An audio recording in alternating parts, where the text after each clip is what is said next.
spaces, perfecting movements. Chefs carefully arrange spaces to conserve motion, saving time and energy. We can too. Ingredient 3, cleaning as you go. Chefs maintain their systems. Chefs don't wait to put things back and clean things up. Ingredient 4, making first moves. Chefs know when to start first, because they know that 1 minute of work now can save many minutes later. Ingredient 5, finishing actions. Chefs don't wait to finish, because they know that nothing is truly done until it's delivered. Ingredient 6, slowing down to speed up. When work gets hectic, chefs don't panic. They calm their bodies to calm their minds. They get things right before they get them fast. Ingredient 7, open eyes and ears. Chefs balance internal and external learnings, remaining focused and open. Ingredient 8, call and callback. Chefs streamline and confirm all essential communication. This is what it sounds like.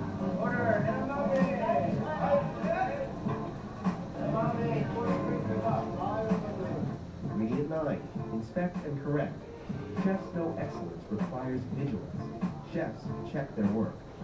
Ingredient 10, total utilization. Chefs aim for no waste of time, space, motion, resource, or person. You can learn how to use these 10 ingredients. Just read Work Clean.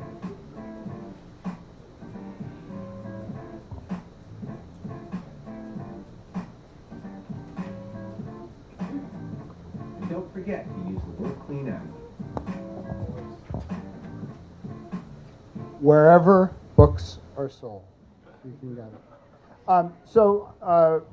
Perhaps unlike you, I've read the book, and it's quite terrific. I'm not, I'm supposed to be like a creative journalist guy, so I'm not really looking at these management books. I read this thing, and there's a lot to learn in it. And I'm a guy who covers restaurants, so I do suggest that you read it. But if you don't, we're going to talk about some of the things in it right now. So clearly, this works within the world of restaurants. Can you translate it a little bit for the what I'll call the regular workplace? Sure. The book really came out of my own experience as a young executive. At the age of 24, I became an executive at Warner Brothers Records, and was suddenly expected to not only know how to do my job, but also how to manage a workflow, which I didn't know how to do and never really got any training on how to do. So that led me to read lots of the contemporary personal organization books, Stephen Covey, David Allen, but it wasn't until I started reading culinary narratives like Bourdain, like Woolman, that I came in contact with this concept of mise-en-place. This would be Anthony Bourdain with Kitchen Confidential, Yes. Michael Roman with The Mind of a Chef, and Yes. The Making of a Chef, excuse me, and the like. So these are, and I like to say I like these books for the sort of swashbuckling lifestyle that chefs have, but at the core of all this was this sort of really beautiful, almost religious dedication to organization that I didn't have in any of my work experiences. And so later on, as I became a journalist, I decided that this was something that was really worth investigating. And what mise-en-place really is how chefs deal with 4 elements: time, space, motion, and resources. And they relate to those things in a way that is, very refined, I would say. Yeah, so there are a couple of different ways of looking at mise-en-place, and you suggest them here. It's a system, but it could also be a philosophy. It could go beyond that and be, as Bourdain has said, a religion. Yes. Can you tease those things apart? I mean, you're a yoga practitioner. That's also a practice and a spiritual Sure. practice. How does that work with Mise? We're going to call it Mise from Mise. now on out. Well, you saw the 10 ingredients, right? And they relate in some way to those 4 elements of time, space, motion, and resources.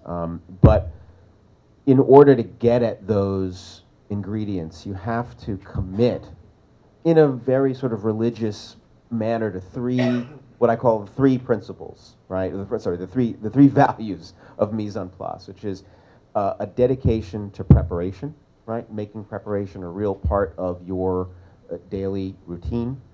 A commitment to process. And a lot of us, especially creative individuals, I'm a writer, a journalist. I came from, I teach the arts at NYU. I was a record producer before I became a journalist. And these are things that, I used to work for a guy named Rick Rubin who said, I won't finish an album until it's great, right? And it didn't matter whether it was 2 months or a year or 5 years, right? And most of us can't afford to work like that, and certainly not chefs, right? So it's this idea that we all have to follow a process. Process is really important, and when you're in, especially in the creative professions, we tend to buck against that. But I've found commitment to that process in itself a kind of a liberation.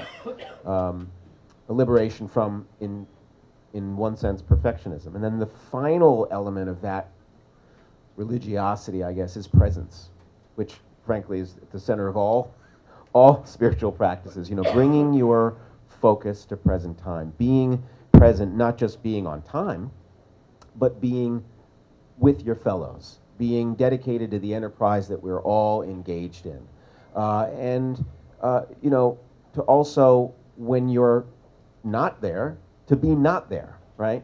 To be able to turn the phone off, to be able to pare down the social media addiction. So preparation, process, presence, they all sort of form that spiritual core of Mise-En-Place. Which sounds perfect, but I'm going to push back a little bit, because you talk about creativity.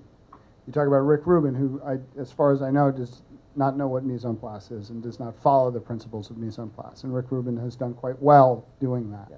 Mise-En-Place is for sure an excellent way, a highly effective system for maximizing performance under maximum stress, right? These are you prepare for hours, and then the service comes and you're slammed and you're in the weeds, and your mise saves you, and your presence saves you, and your ability to take a breath and center yourself saves you, and then service is over and you're paid in cash, and then you just go blow it at the bar and come in hungover and do it again.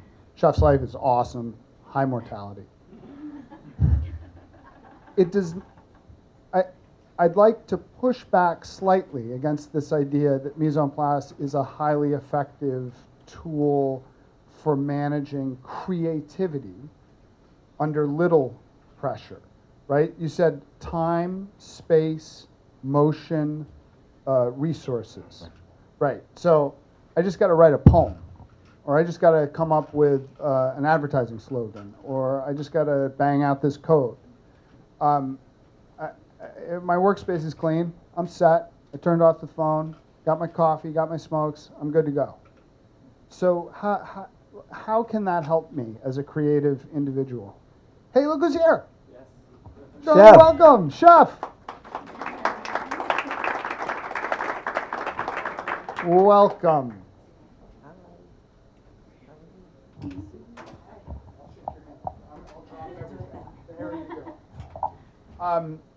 So that's my question to you. We're talking about the role of Mise-En-Place, not in getting through service, not in the restaurant kitchen, but in the creative life of the creative class. Sure.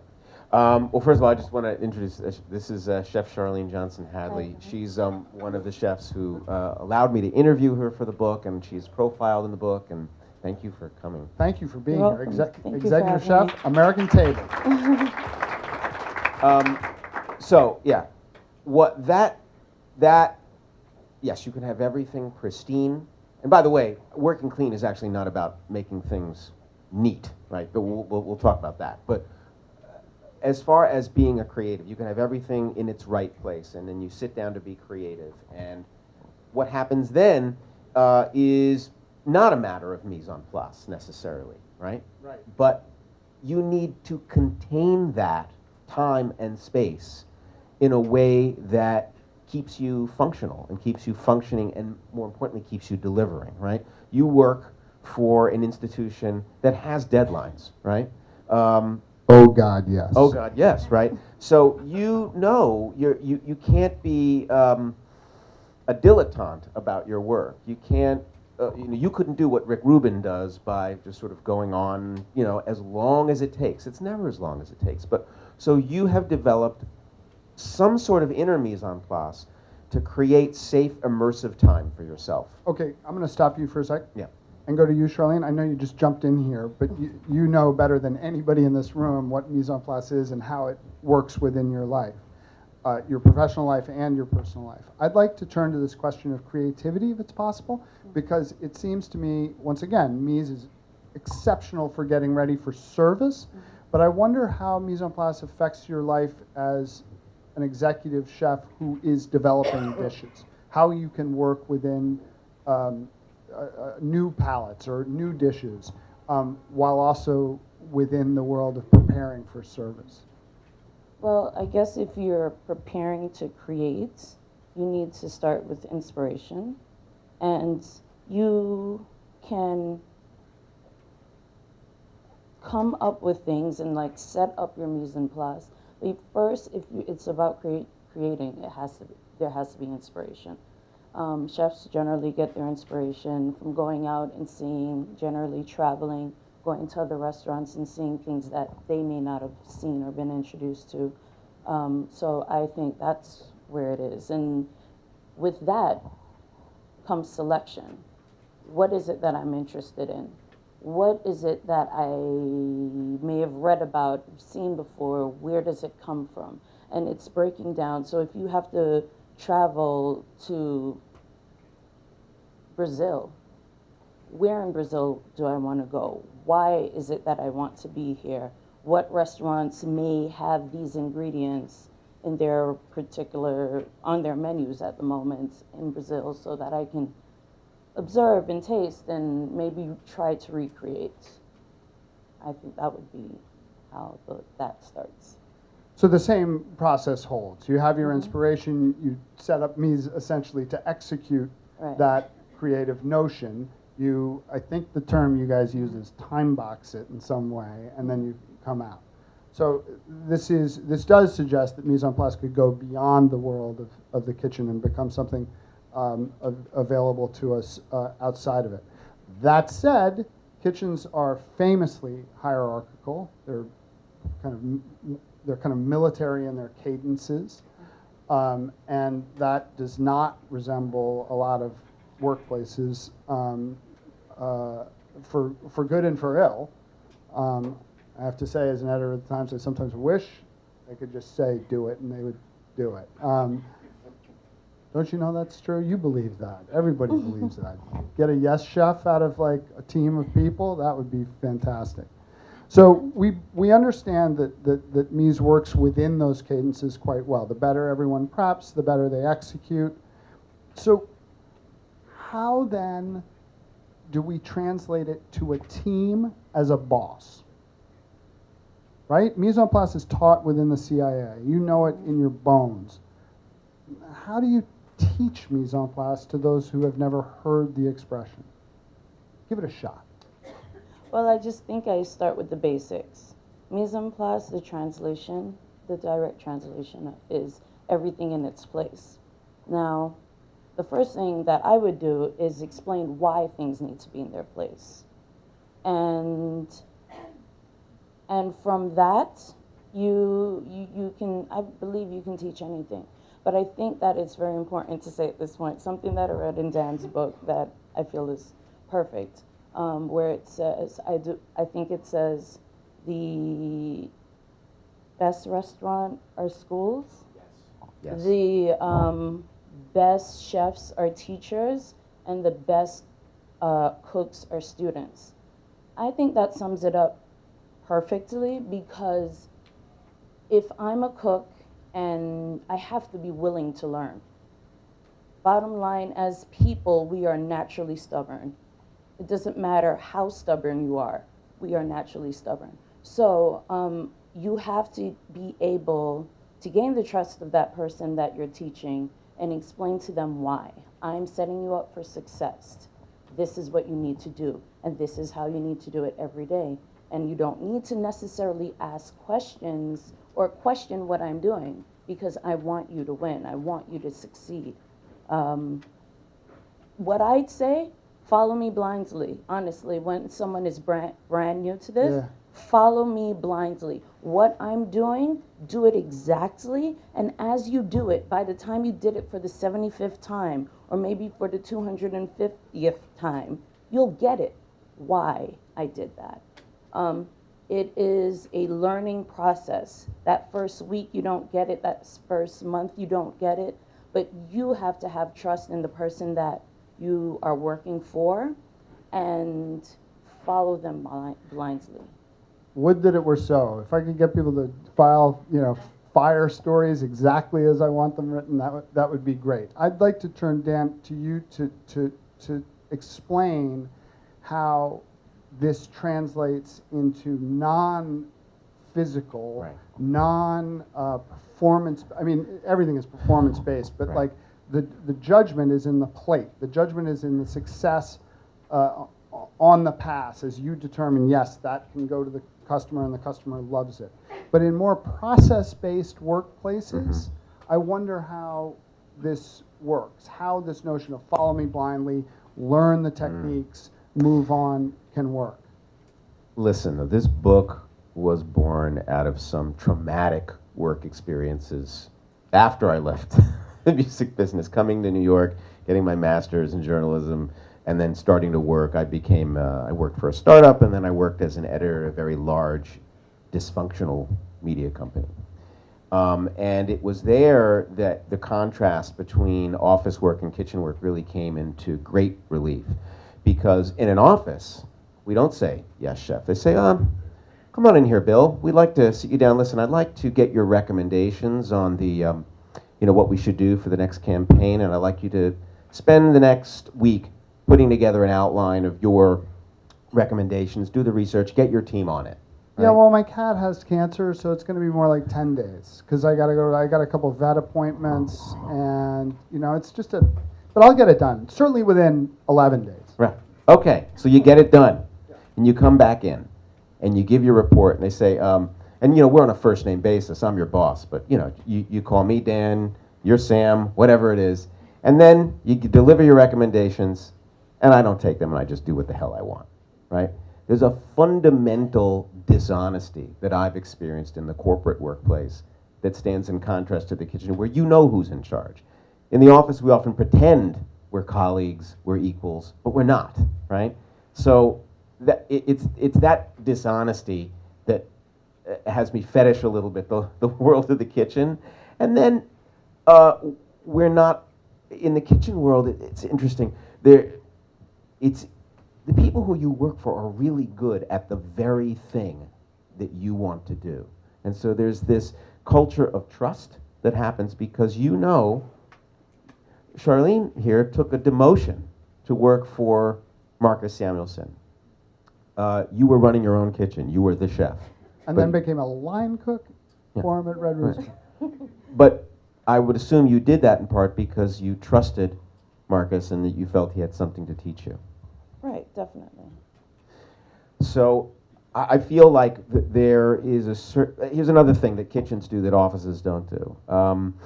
Imagine working tirelessly for your boss at whatever company you work for 2 years. You walk into the office at the end of those 2, your boss calls you and says, listen, John, you've done such a great job for me that I'm going to send you off to work for my friend at a rival company because there's some things that you can really learn from him that you can't learn from me. No, we treat our employees like property. Right. God forbid you should want to, after all I invested in you, but that's a big part of culinary culture, basically sending a trusted lieutenant off to stage in another place, halfway around the world. And often those stagiaires come back because they value the relationship that they have with their chef. Not to say that there aren't dysfunctional kitchens. A lot of them are. But those are sort of the differences that help me understand the value of what Mise-En-Place. Right, and then you go from there to make some pretty sensible and concrete suggestions about how those lessons can be brought into the workplace. And Charlene, I'd like to turn to you to talk about one of them, which is the notion of actual communication within the kitchen, which seems to me, it seems to most outsiders, to be a kind of brutally honest, radical shorthand. Why is that? And what's the value of those clipped sentences and call and response, yes, chef, interactions? Well, you work in a place where you have a very short amount of time to get something, and you have to work as a team. So if I say I'm going to be up with my steak in 1 minute, if I'm up in 50 seconds, I've disappointed them. If I'm up in 1 minute and 15 seconds, I've disappointed them, because in that 15 seconds, something could begin to wilt. Something could be losing the heat that it needs to, taste as it should. It's very honest to, at first, know your time and execute that in that time. So I'll break it down for you like this. The way it works in the kitchen, a ticket comes in, the chef or expediter reads it to the line. If there's a salad, there's a steak, there's a pasta dish. It's all coming from 3 different stations. Stations are generally broken down as garde-manger, that's for salads and cold dishes. There might be hot apps, there might be a meat, a protein, and there might be a fish. So you've got your pasta, your steak, and your salad. They're all going up at the same time. The salad might take 2 minutes to put together. The steak might need 7 minutes. So if the person who's on grill says, I need 7 minutes, that person that's on garde-manger needs not to be hasty and be able to pace themselves or keep themselves busy so that when they see, and it's not about literally looking at your clock, because that rarely happens. You don't have that time. You've got other things going on in the meantime, but you're watching your partner, or at least you ought to be. Hopefully you can see them. Generally, it's a line so you can see them. You're watching them. Oh, that's that steak. He could have 5 steaks. Hey, is that the medium rare going on such and such? Yes. Okay, he's good. He's putting those last garnishes on. I should be putting my last garnishes on. And we should be able to come up in time. It's like,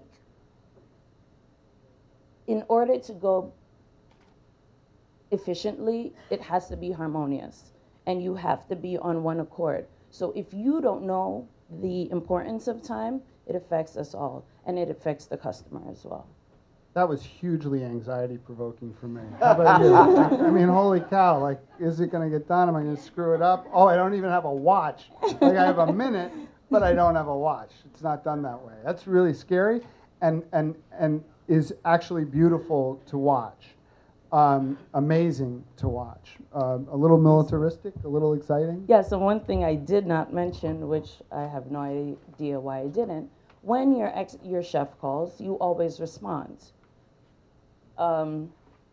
Generally, if you don't respond, it seems disrespectful. Even if you are completely physically or mentally caught up in something that you're already doing and you're not 100% sure, you respond, yes, chef. Yes, chef. We chef. Heard. That's a new thing now. Yeah, heard is very controversial. Very 2000s, and I think a lot of old school chefs kind of look at it as some sort of passive-aggressive response. But those are generally the 3 terms that are used in kitchens. And you have to respond, because I could say things and you generally not hear me. Right. It's loud. You've got the exhaust going. You've got fans going. You have the dishwashers throwing pots. You have waiters walking by speaking casually. You've got a lot going on. And if I don't respond, that indicates that if I wasn't heard. So hearing is just as important as the trust and as the execution of your plate. And holy cow, isn't that a good lesson for anybody working on email or in Slack or wherever you happen to be doing your business? I'm going to let Dan talk about it more. Are you going to wrap us up? Is that what you're doing over here? Are you just hanging out? Are you just you're just giving me the look? I want to have Dan talk a little bit about this notion of communication as it works in the workplace. But personally, if you ever work with me, respond to the freaking email, if only to say heard or got it. It's helpful to me because it indicates that you got it. Thank you. Dan, communication from the kitchen into the workplace. Yeah, chefs call it open eyes and ears, right? And call back. Those are the two facilities with regard to communication that are really important. And as incredibly complex as the world that Charlene just painted for you sounds, you all actually have it more difficult.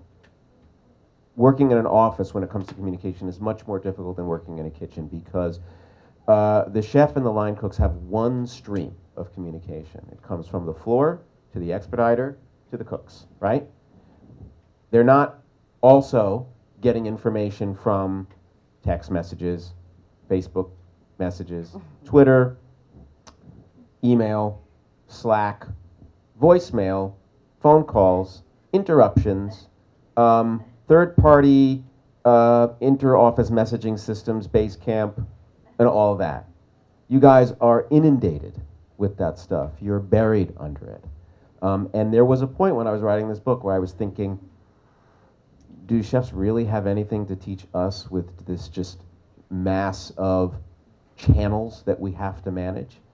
And the conclusion was, in the contrast between office and kitchen, absolutely. Because what the kitchen teaches us is that less channels are better, right?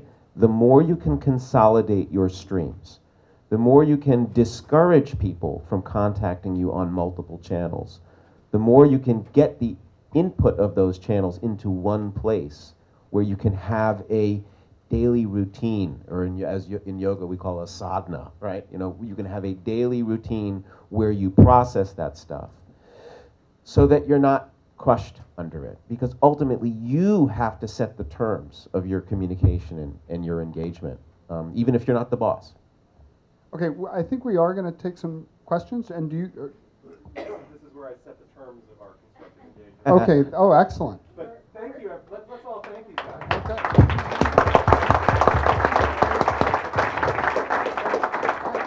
You're going to set the terms? I'm going to set the terms by turning the page. Sam, thank you all. Thank you. Excellent. Sorry to chase you off the stage. That's quite all right. We're happy to go.